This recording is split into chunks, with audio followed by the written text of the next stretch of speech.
While Stoicism traditionally advocates virtues such as kindness, justice, and wisdom, let's delve into a hypothetical monologue that takes a contrarian stance, presenting reasons why one might argue against kindness from a Stoic perspective. In the Stoic realm of thought, the first contention against kindness could be the vulnerability and dependency it potentially fosters. The argument posits that by extending kindness, one might inadvertently open themselves up to exploitation or create dependencies on others, potentially compromising one's self-reliance. The second thread weaves through the fabric of emotional entanglement. Stoicism often champions rationality and emotional detachment for navigating life's challenges. Those who lean towards this perspective may contend that kindness, by its nature, can lead to emotional involvement, clouding the clarity of rational judgment.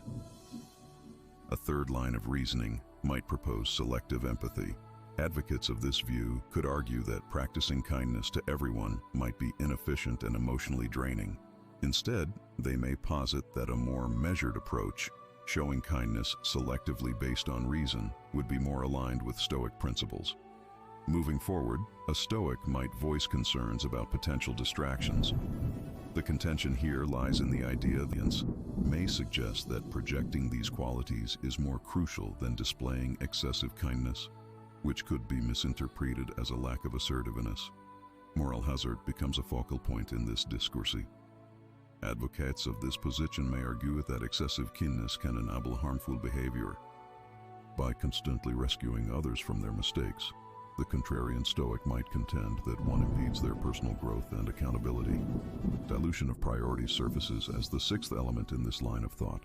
Overemphasis on kindness might be seen as detracting from the importance of other virtues. The argument could propose that a balanced approach, considering various virtues rather than fixating on a single aspect, is more in line with Stoic philosophy. The seventh thread to unravel touches on the concept of limited resources. In a world with finite resources, a Stoic might argue that directing kindness indiscriminately is unrealistic and could be counterproductive. They might suggest a more strategic allocation of resources for maximum impact, aligning with the Stoic principle of prudence.